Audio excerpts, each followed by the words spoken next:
Korang pernah tak teringin nak pakai MacBook baru, tapi bila tengok harga, terus simpan balik impian tu? Nah, Apple mungkin ada jawapannya dengan MacBook Neo. Tapi bila harga dah jadi sangat rendah macam ni, persoalan paling besar ialah, apa udang di sebalik batunya? Apa yang Apple dah korbankan? Jom kita bedah siasat.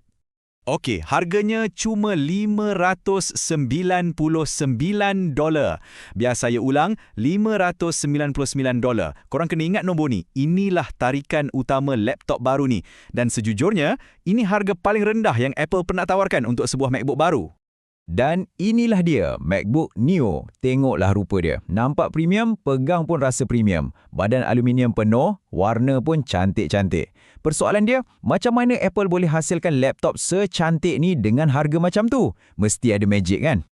Okey, jadi dengan harga yang sangat menarik ni, apa sebenarnya yang kita dapat? Jom kita mulakan dengan bahagian yang best dulu.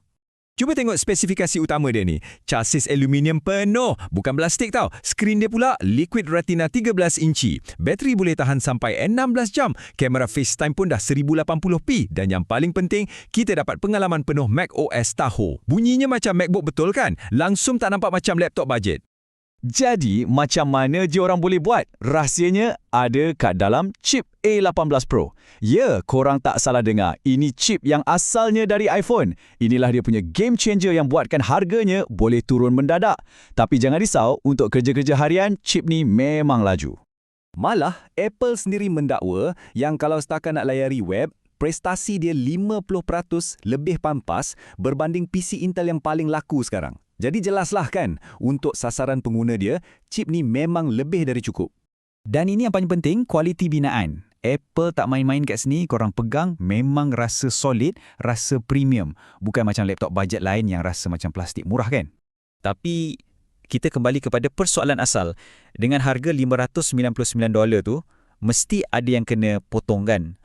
Kat sinilah ceritanya mula jadi menarik. Baiklah, sekarang jom kita masuk bahagian yang semua orang tunggu-tunggu. Apa yang korang terpaksa korbankan untuk dapatkan harga macam ni? Jom kita bongkar satu persatu. Yang pertama sekali, dan ni agak pedih sikit, tak ada backlight keyboard. Ya, papan kekunci dia tak ada lampu.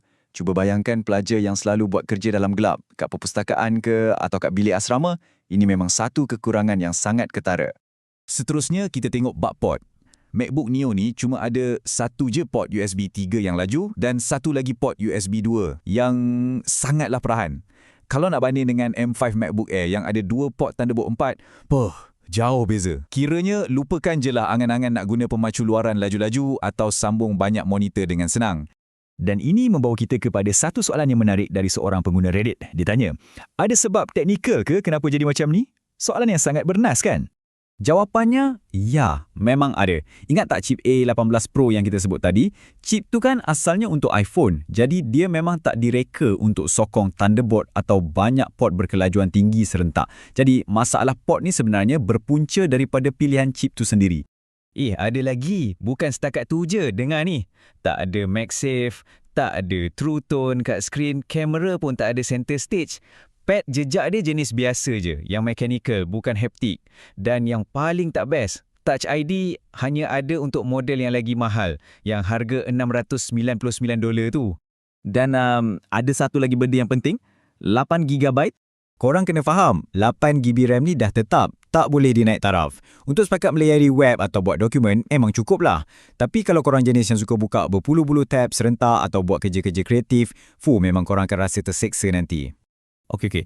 Dah banyak kita cerita pasal kekurangan dia kan? Tapi di sebalik semua kompromi ni, ada satu benda positif yang sejujurnya saya pun terkejut.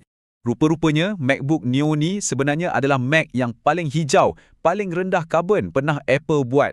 Secara keseluruhan, 60% daripada bahan yang digunakan adalah bahan kitar semula. Ini memang satu pencapaian hebat. Nak tahu tak apa yang dikitar semula? Kerangka dia 90% aluminium kitar semula. Bateri 100% kobalt kitar semula. Magnet dia pula 100% guna unsur nadir bumi kitar semula. Bagi sesiapa yang pentingkan alam sekitar, ini memang satu kemenangan besar. Jadi, bila kita dah timbang semua kelebihan dan kekurangan ni, persoalan utamanya, untuk siapa sebenarnya MacBook Neo ni? Jom kita bandingkan terus dengan pilihan lain yang popular, MacBook Air M1 terpakai yang harganya lebih kurang sama je. Neo mungkin menang sikit bab kelajuan pemproses untuk satu-satu kerja, tapi Air M1 menang dalam hampir semua benda lain. Papan kekunci berlampu, port Thunderbolt, MagSafe, pad jejak haptik dan True Tone, semua ada. Jadi korang kena fikir betul-betul mana satu yang lebih penting untuk korang. Jadi, siapa yang patut beli Neo ni? Pada pendapat saya, ada 3 kumpulan. Pertama, pengguna Windows atau Chromebooks yang dah lama teringin nak cuba macOS. Kedua, pelajar, tak kira sekolah atau universiti tapi yang kerja-kerjanya ringan je. Dan ketiga, untuk sesiapa yang nak komputer riba kedua, yang ringan dan ringkas untuk perjalanan.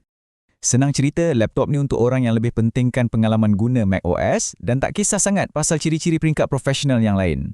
Jadi, kita kembali kepada soalan besar tadi. Adakah Apple dah berjaya pecahkan kod untuk komputer riba bajet premium atau kompromi yang diorang buat tu terlalu banyak sampai tak berbaloi? Apa pendapat korang?